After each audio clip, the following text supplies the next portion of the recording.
isiidhaan garuma feesbuuka kanaan isiidhaan wal baradhe jaalalli irraa na qabe beekta. Feesbuukiidhaan wal bartanii.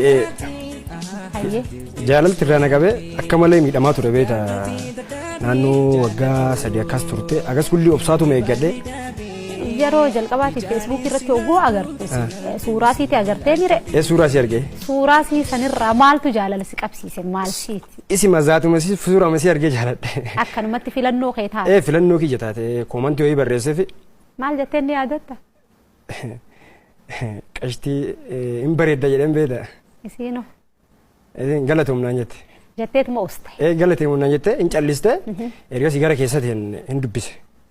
Hin dubbise hin dubbattu. Maaluma jette gaammaan tana nama hin beekne wajjin haasawni namaaf dhufa.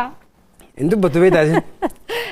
Hin dubbattu ergasii bakka abboo bulbulati himee takkatti macarraata kanaa kan na dubbise meedhaan beekta. Bulbulatiyya jechuudha.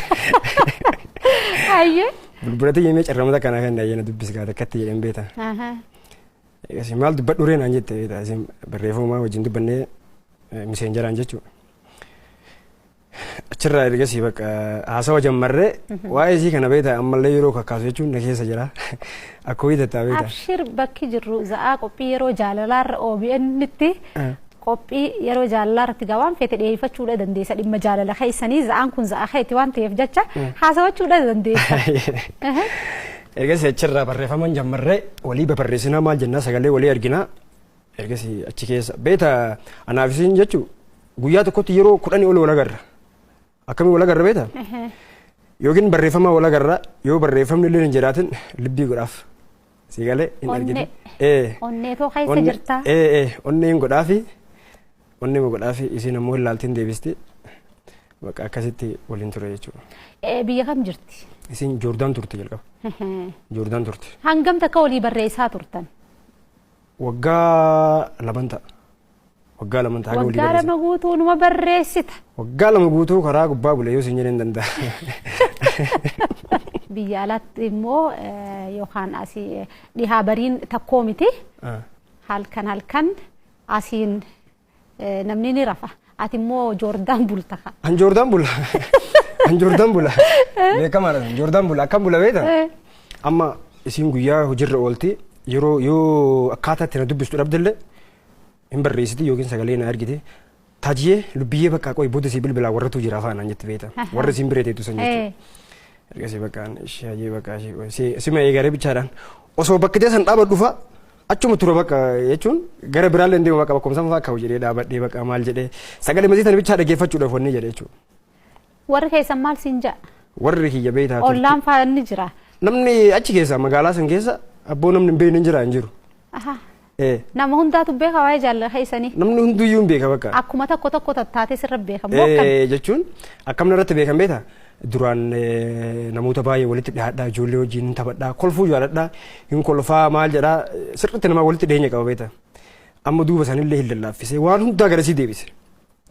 Waan jiru kana hundaayyuu bakka garasii deebise qaama. Namni oguu siinaa sa'us haasawni namaa sitti hin tolu. Nama wajjin haasawuun dhiisayyuu eegasi kophaa ba'e. Naumarraa kophaa si fo'ate. Jaalaltiisi. Kophaa ba'e. Yaadadhume akkam tattaatamee. Yeroo san beektaa akkan ta'u. Wallahi akka miidhame akka malee sirriitti miidhame. Nyaanni natti hin goru. Haasawni namaa natti hin tolu. Rafuu hirriiban qabu. Guyyaan kun beektaa naan dhihuu walumaa guyyaan kun naayyuu hin dhihuuyyuu halkan illee naan bari'u bakka. Gara gaggalaa bulaa. Gara gaggalaa bulaa maal jechadha akkasitti bulaa waan isin na goote moo. Warri keessanii taa'ini miidhamtaa akkumaan jaaladhu. Warsasiin kanina. Harmeen tiyya jechuudha. Yeroo baay'ee akkan waan akkasii san jammare beekta narratti beekanii. Bakka micoota akka biyya alaa jirti hin jaaladhaa jedheen beekta. Akkamitti jaalattanaan jedhan. Bakka micoon biyya alaa jirti sirriitti wal jaalannaa jedhaani. Ergasii akkam seeta halkan fa'aa yeroo rafuun jiraame yeroo rafu amma suuta akka warreen hin dhageenyetti saanqaa fa'aa banee gabbaa beekta. Alatti. Alatti gabba isee wajjin haasa'uudhaaf. Halkan namni hirriiba isaa rafaati immoo jaalalaa si dhaabaa bula. Dhaabataa bulaa. Ergasii akkasitti maal taatee turte faana jedhan beektaa taajuddiin maal taate maal ala kana dalayte faana jetti beektaa. Daqiiqa meeqaaf haasofta halkan gabbaate? Daqiiqa osoo hin taane. Sa'aa meeqaaf? Sa'aatii dheeraa haasaare halkan sa'aatii afuritti hin jammarraa illaa barii bakka haga sa'aatii 11 faa gaafa taa'u jira. Halkan kana guutuu haasawuma jaalala haasawaa bulti. Halkan bakka halkan kana guutuu inni rafnu iyyuu beeki eerfoona qofa gurratti fi kenna yoo hirribni qabeessi illee akkasitti eerfoona gurratti fi kette irraftii anillee eerfoona gurratti fi akkas irrafa. Qorri nuu daaraa si godha. Moo qorra maaltu jira jetta? Yeroo san qorruu irratti hin dhagahama. Amma hanga waggaa lamaa moo waggaa sadii? Ka isin teette waggaa sadii. Waggaa sadeen kana hunda waliif barreessa. Waliif barreessine. San booda kara biyya keessaatti illee dhuftee jirti. Dhuftee jirti. Ergas yeroo isiin dhuftee namni eerpoortii dhallee anuma fuudhee. Yeroo jalqabaatiif hogguu isii arkitu. Mee miiruma akkamtu si dhagaha? Gaafa isiin galtu. Gaafa isiin galtu beeta isiin xiyyaara yeroo xiyyaara beeta suuraa kaaftee na argite. Yeroo baay'een dhufan galaanaan jechaa turte mire. Ana immoo yoo xiqqaate naannoo ji'a 2 ji'a 3 isii taa'ee eegee beeta Finfinnee kana keessa. Naannoo Finfinnee fi Adaamaa kana keessa bakka. Isuma eeguudhaaf. Isii eeguudhaaf jecha jechuudha. Guyyaan kun beeta jiini kun akka malee natti fagaate. Natti fagaate. Bakka. Eegas gaafa guyyaan macarrashaa gahee tikeettii xiyyaaraa muraniif jechuudha. Suuraa xiyyaara seentee suuraa kaasteen argite beektaa. Suuraa teenaa ergi ifiiniin sossobaa jetteeniiti moo? Akkasuma. Akkanuma si ergite. Naa ergite beektaa ishii mee maaliin amanaa jedheen beektaa. Ishii dhufuu hin gee maaliin amanaa tikeettii suuraa kaaftee naa hin ergiti. Ergas illee xiyyaara yeroo seente bakka kunoo ishii amma ishii taajuu amanteeree naan jettee na ergite beektaa. Nauma akka dhugaa amma eerpoortii dheettee nauma akka ati yaaddeessan sii taate moo akkami? Nauma akka yaaddeessan naa taate? Moo sanii ol taate? Nauma yaaddeessan naa taate beektaa akkam ta'e beektaa? Yeroo isiin achiinatti as deemtu ani immoo asii akkanatti ilaala beektaa? Keessi keetti sitti hime? Keessa kiyya natti hime intalli tun dhuftee mi jedhee akkanumatti arge yeroo isiin uummata keessa gabbaatu akkanumatti ilaalee arge bakka. Yeroo isiin achiitti as deemtu ababaa wayii bite beektaa? Abaaboo bitattees. Abaaboo bitadhee yeroo isiin achiitti. Abaaboo jaalalleewwan walii kanna. San kenneefi egas yeroo dhufne wal dubbisnee maal jenne abaaboo sanillee beektaatti kennuu inni irraanfadhe na dagachiiftee iyyuu hin dagadhee. Maal waliin jettan?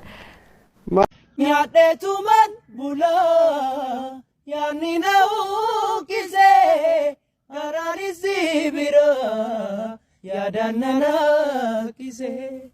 Halkanii fi guyyaa suma yaadaan dhabsee ani ribaan dhabee koo yaadikisee. Waliin jenna isii yeroo natti dhufte bakka walumarra jiine beekta akka malee.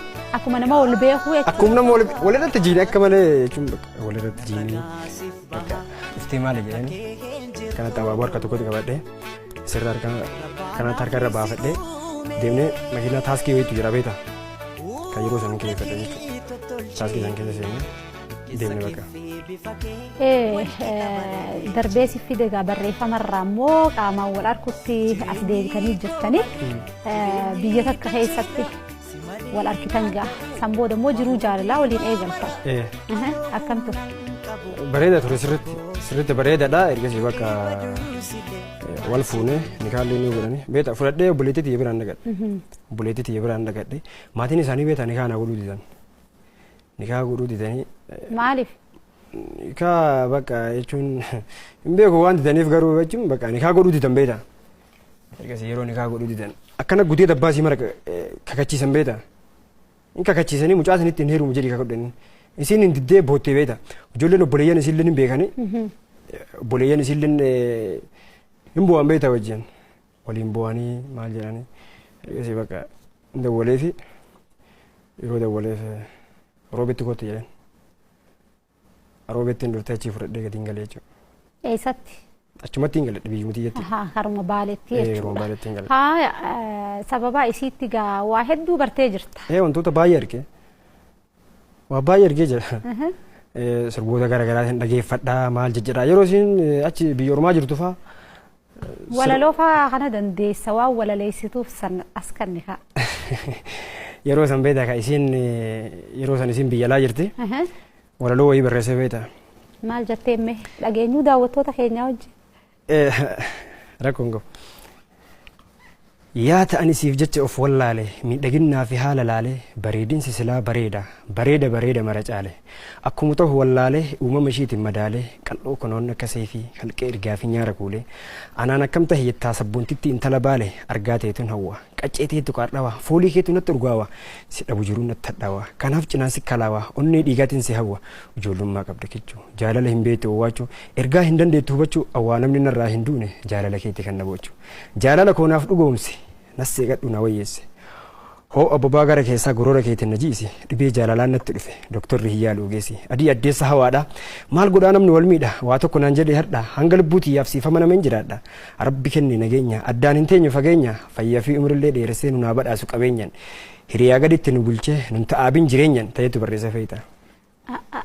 Jaalala keetiitu ani waa namni narraan duune jaalala keetiin na boochisaa. Boochee beeyta. Boye jira. Imimmaanuma gadhidhiistee imimmaan jaalalaa rab goote. Boye jira. Sirba falmataa rooroo tokko fa'aa dhageeffadhaa beektaa. Sirba sanfaa yeroo dhageeffadhu bakka jechuun sirbichi sirba jaalalaa waan ta'eef yeroo san bakka isitti waa'ee isii kana yaada bakka wanni jedha. Mee as kan ni ka'a. Daraara birraa ililli garaa daraartee lubbuu qaroo jaalalaa guyyaa wal barreerraa qalbiin galteessi jalaa anaaf si umee beeki rabbiin abraashan talaa waliif nu umee nu laachuu rabbiin koo waliin tollaa. Yataanin barbaacha guyyuu bataachuu arguu yaada siidhaaf garaa gaggalchuu hirriiba dhabuu koo jaalaalataachuu ni beeyta samaana dhabde birmaachuu jalaalti dur jirti si gallakkisii as kootu karaarra gufuu buqqisii honnaa bira ooli na bobbohaarsii wabiitoo tahuu kee na mirkaneessii. Yaa mitaasaafi alaalalisiifi olteen bulinarraa birmaadhu dafii ka jedhu jechuudha. Sirba haalaan bareeda kanaanii garaa rooraas ta'a. Sii dhuftee jirti. Sagalee fa'aan sirba beektaa yeroo baay'ee sirboota jaalalaa kana yeroo dhageeffadhu sagaleen ergaaf malee sirba. Sagalee keetii immoo sagalee wallisaa saniiti. Sagalee kiyyaan ergaaf. Irra ka fudhatama qabu isii biratti sagalee keetii waan ta'eef. Sagalee kiyya saniif sagalee san teessanii meenaa sirbifaa naan jette beektaa bakka sirboota kiyya sirboota namaa kana fa'aa dhageeffadhee maal jedhee akkasitti sirbaa fi ture jechuudha. Amma gaa nama akkana jaalattu kana biyya ambaatii sii dhuftee jirti. Akkamitti akka jaalattu akkamitti jaalala siitiin akka rakkachaa turte daawwattoota keenyatti himaa baate. Mee na eeg daawwattootatti waa himaa daawwattoota keenya gaa yeroo jaalalaati daawwachaa jirtanii warri jaalala keetiin rakkadheetiin jira nyaadhuun gabbadhu haasoyni namaa wajjin natti hin tolu si arku malee jireenyi natti hin tolu jaalalli kee dhugaadhaati warri jechuu barbaaddan karaa ergaa gabaabaa 83 tokko irratti yaa jaa'ettanii nu barreessuudha dandeessanii bakka jirtanitti yookiin immoo akkanatti istiidiyoo OBN'tti dhuftanii waan garaa keessanii dhimma jaalalaa irratti haasawachuudha dandeessanii isiniin jenna ammas qophii yeroo jaalalaa itti fufee jira tole taaju biyya kam jirti. Amma Kaatar jirti. Kaatar jirti. Haga deemte ji'a lama Kaatar jirti. Ji'a lameen kana keessa jaalaltisii akkamsi goggodhaa jira reemma. Ji'a lamaan kana keessatti beektaa ammaree walillee agarree bakka jaalalallee walii kenninee jirraa beera. Ka duraan san caala amma kan ammaa kanan natti cimaa jira abboo yoo kana ta'e na dhiba akka tiisiif sun qabu boonte. Ulfaatee jira sitti. Sirriitti natti ulfaatee jira.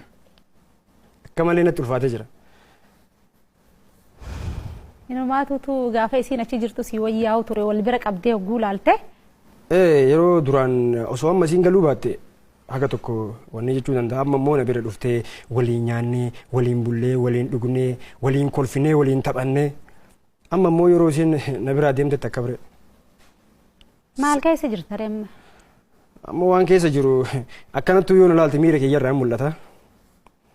Sirriitti haala ammaa keessa jira sa'aatii ammaa kana jechuudha. siif hin bilbiltu akka duraan. Hin bilbilti waliin agarra. Daranuutu sitti ammeesse ka. Natti ammeesse. Achi siif bilbiluun isiitu. Viidiyoo koolii kan afaan walii bilbilaa beektaa. Waliin haasofnaa maal jennaa bakka duraan beektaa gaafa duraan haga isiin achi jirtu Joordanii yeroo jirtu sun jechuudha. Yeroo viidiyoo koolii kanaan wajjin haasofnu suuraalee isii kana jechuudha iskiriinshuut fa'aa godhaa. Gaafa isiin galte itti mul'isa suuraalee san fa'aa ilaaltee bakka itti tolaa hin gammaddii akkas ture. Mee jechoota isiin siin jettu keessaa asittis eega biyya keessa dhuftees haa ta'u yookiin immoo gaafa Joordaan jirtu sanillee jechoota isii mimmi'aawaa keessa wanni garaa siraasa hogguu maal siin jette? Isin beektaa waan naan jettu. Anaaf isin beektaa maqaa moggaasaa maqaa jaalalaa kan isiidhaaf moggaasa jira. Natta'antu jedhaan beektaa. Isinillee natta'anaa naan jetti garuu immoo keessatti kan isin sirriitti ittiin na yaamtee yeroo isin maqaa sana na yaamtu bakka. Bakka jirtu wallaal. Natti tolu bakka garaan gommarri waan nyaatu ni dadhabu beektaa. Maali? Lubbiyyee naan jetti beektaa. Lubbuyyee? Lubbiyyee lubbuu kiyya naan jetti beektaa. Yeroo isin lubbuu kiyya naan jettu kanarree bakka akka malee miira gammachuu keessa seene sirriitti natti tola. Ati hoo maal jettaarree nama lubbuyyee siin jee egaa kana caalaa maal lubbuu caalaa onni hafe hin jiru? Lubbuu jechuun tanaa mere. Maal jettaan ati hoo? Anillee bakka lubbuu tiyya dhaarree bakka lubbuu tiyya natta'antu tiyya siman natta'anadhaan bakka. Teessoon tee halaalaan fagoo jirtaa rabbii ji'i hottu ijaanis ilaalaa. Yaanni kee kana oguu gabaabsinee ilaallu jechuudha. Hayyee bareedaadha egaa waan dhaammattu itti dhaammachuudha dandeessaa. Asii gaa nuti geejjiba malee karaa kaataarsi geessinee jirra. Akkan sirriitti si jaaladhuun beektaa si ol nama jaaladhuun qabu hedduu sirriitti si jaaladhaa naa jiraadhu fayyaa naa tahii.